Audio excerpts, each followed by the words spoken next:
Okay, I'm going to go back to the start again here. I just had a wee problem. I'm going to start off again. How are you doing? I'm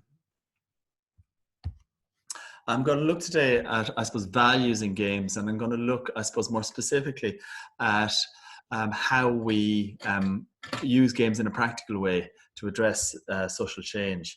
I suppose the point of this slide really is to point out the number of different organizations that are out there potentially collaborating in looking at the use of games in development education. These are organizations that I've engaged directly with in terms of my own research. But there is a real sense within the games industry that while the predominant, the predominant narrative that goes with games in youth culture can be quite negative and can highlight the negative, the real negative deviant behavior that there is online. And that challenge the games industry is very much aware of and want to try to turn that around in order to use games and the power of games in a socially constructive way. And the games are an enormously powerful medium in which to present messages, but also to look at how we might educate and change behavior. So if we look at that education, then what is the framework within which games sit as a tool for education? And I suppose the most obvious one is experiential learning. And games are often described as a way of doing experiential learning. So what do we mean by experiential learning? So if you look at the two spheres or the two arenas of experiential, one is prehension, the other is transformation. So if you look at prehension towards the top there, that prehension has two dimensions. It has a dimension which is about cognitive understanding. It's how you understand things, whether you understand things, whether you know things and understand things. And the other side, apprehension, is about experiencing things.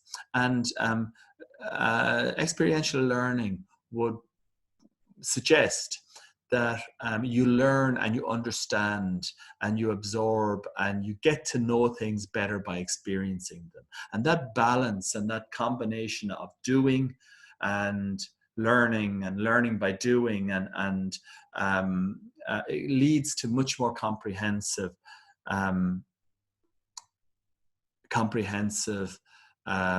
learning experience. Okay, so that's how we learn. That's the thing about, I suppose, the knowing and understanding. On the other hand, you have transformation. Transformation is how we use that knowledge. And on one hand, you internalize the knowledge. And what we mean by that is that you know something. And then what you think is, okay, how does my knowledge of this change how I think about other things and how I think about myself? So how does that knowledge change me as a person? And that's how you internalize knowledge. It's that you add it to all the other knowledge you know, and you process it internally. And then the next phase is really extension, how you change your interaction with the world based on that knowledge. So how do I respond differently to other people, to things, to events that happen to me, to other knowledge and experiences that I have based on the fact that I have experienced something significant. So that's, if you look at experiential learning, it's about that comprehension and then that experiencing and then my internalizing that knowledge and then my changing how I react or interact with the world based on that. And how I accumulate new knowledge based on it, how I go out and seek new knowledge based on, I suppose, having internalized a certain amount of knowledge. So it's a cycle, really. But the thing about youth work and development education is that it's not just about the accumulation of knowledge and understanding. Sorry. it's also about two other things. It's about critical social theory. So critical social theory essentially is the values surrounding the knowledge that we have. So our value system, what we believe in. Youth work and development education would not claim that knowledge is values free. It says there is a political context of in which that knowledge is located. We don't just engage with knowledge, we engage with particular knowledge that informs particular value system. The other thing about youth work and community work is and development education is there's an expectation that from that knowledge you will actually act to change the world, either within your own arena or more broadly to look at, I suppose, your action as a campaigner or as an activist. Okay, so that leads us on to Paulo Freire. And Paulo Freire is a theorist we've spoken about before, and I'm going to talk about him in a second. But first of all, just to ask the question about values. So what do you feel the values are that you bring to youth, your work with young people, but also to development education?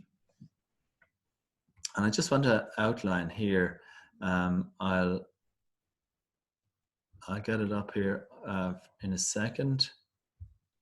Sorry, I'm going to stop this share and then I'm going to share another screen. Yeah,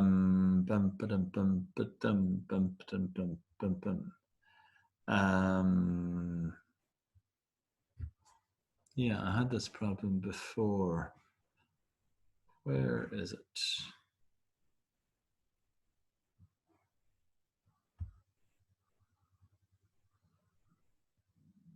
Okay, so I'm going to share this and see if I can use this to, yeah. Okay, so this is sort of like in the original webinar, these were some of the values that people shared. I don't know whether you would concur with these or whether you'd add more. You won't actually be able to list them on Mentimeter. Mentimeter is actually a really useful tool for getting groups of people to share, I suppose, feedback. If you haven't used it, it might be an interesting one for you to try. So things around voluntary engagement, giving young people voice, relationships, understanding, all of these things were important to people as values in youth work. You might add other ones to that, or you might concur with those ones. But whichever way we look at it, these values, while they're, some of them are personal, some of them are quite political. Giving young people voice can be political. Looking at empowering young people, community, they can be political, or they can be quite political depending on the context. Even giving people a sense of belonging and participation. Participation in what? Maybe it's participation in decision-making within people's communities. Maybe it's participation in a youth club or a youth initiative. But either way, the values inherent in youth and community work are political. You add to that other values that you might look at in terms of sustainable development and development education, values like sustainability, values like equality, values like justice. You add to those. So you put those on top of the youth work values and you end up with some very powerful political statements about what it is we want development education and we want youth work to achieve. And those types of political positioning is very much aligned with the work and the thinking of Paulo Freire. Okay, so Paulo Freire would have said that no education is politically neutral. And that can equally be said of youth work. Critical pedagogy, and when we talk about critical pedagogy, we're talking about development education, but also we're talking about youth work as critical pedagogy. It can awaken people's consciousness about oppression in their own lives, in their communities, and the communities around them, and that can be enormously powerful. That at the core of critical pedagogy is conversations or dialogue. It's conversations. Dialogue is really conversations built on respect, truth, love, and it's facilitate within a critical pedagogy. So within youth work, we want to have conversations with young people, but we want those conversations to be respectful, truthful.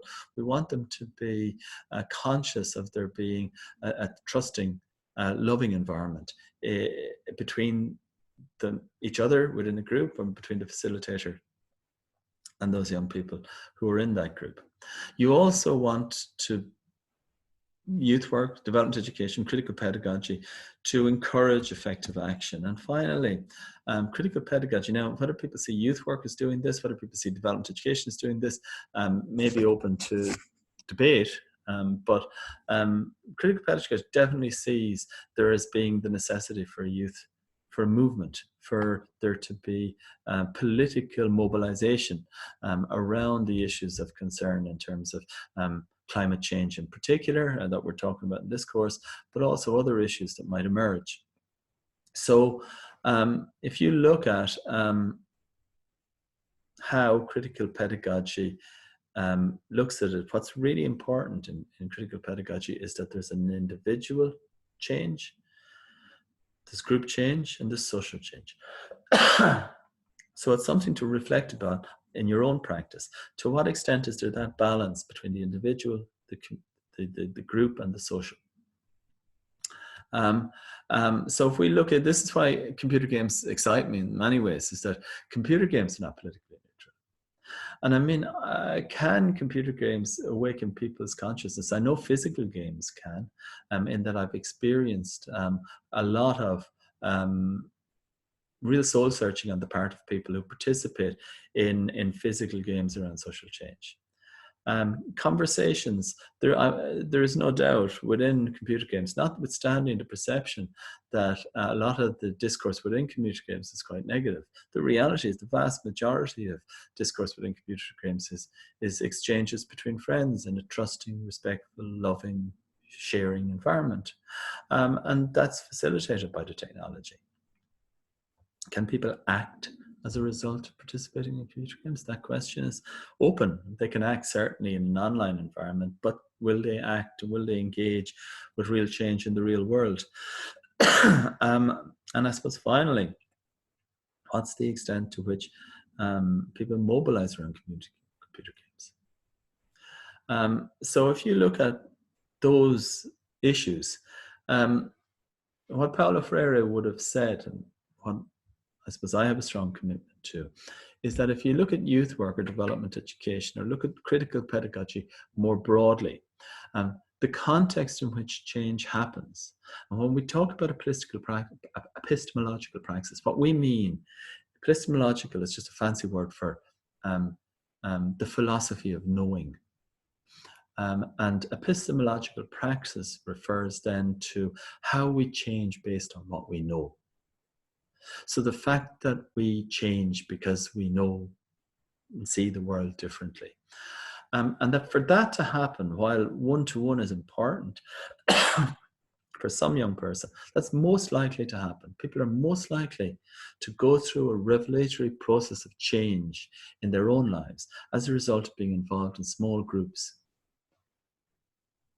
Small groups who have a commitment to dialogue. And when we say dialogue, we mean those conversations that are held in a spirit of mutual respect, dignity, and love. So epistemological praxis is about, comes about by facilitated group work within a context of dialogue. And that is true of youth work, development education, adult education, any of those educational arena which are there to encourage people to engage in real social change.